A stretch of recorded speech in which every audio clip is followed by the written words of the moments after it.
Hi everybody! One of the main problems with urban farming today is that proposed sites are often too small to bring in a 25 to 35 horsepower tractor to do primary tillage. At the same time, it's too daunting to think about doing all that work by hand labor. Today we're going to use the BCS Model 732 and its attachments to demonstrate how well it can do that work for us. We've prepared 4 test plots to test the effectiveness of the BCS tiller for primary tillage. The entire field has been left fallow for 20 years, and for trial, we sprayed 2 of the beds with a Burndown herbicide 16 days ago. Let's see how it works. After 2 passes with the rear tine tiller, it hasn't opened the ground enough to be planted. You can see when I put my fingers in the ground how shallow the seed bed is. This here is the quick detach PTO coupling. This gives you the ability to change attachments such as between this rototiller or the Berta plow in the field with no tools. For the $250 initial equipment cost that's involved to get it, we found that the flexibility it offers as far as changing attachments quickly between different plots and so on was well worth the investment. And to use this, you pull this lever here up onto a detent. The machine has to be held up either by blocks or by an assistant. You can rock this off side to side as you slide it out, and then you simply slide a new attachment in, push the lever down, and it's ready to go. The Berta Rotary plow is used to break ground in areas new to planting. This process is called primary tillage. It is also used for making raised beds. After 1 pass with the plow and 1 pass with the tiller, both beds still need a little bit of work before planting.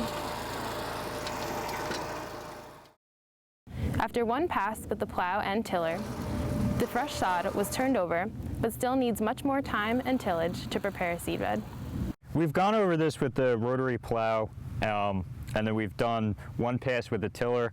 We still have a lot of these clumps of turf grass and roots and whatnot. There isn't any reason to tilt again today. It's not going to improve this, and in fact, it's counterproductive because in addition to wasting fuel, it will leave a harder pan underneath with each pass. What we're going to do is wait at least 2 weeks, and then we'll try to till it again and see if we can get an improved result. You can see that both of them still have living grass and clumps of sod in them, so we're going to make 1 pass with the Berta rotary plow. Now I will use the Berta to make beds. All 4 beds are ready for planting today, but the 2 plots not treated with herbicide have some residual sod, which might interfere with a mechanical planter.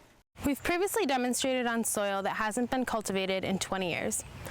Now let's see how the BCS and its Berta rotary plow attachment can handle this ground, which has been in constant cultivation.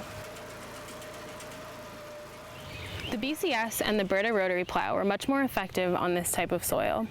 Although there are large clumps of soil like this, the soil is free of sod clumps, and that will make it much easier to build a bed.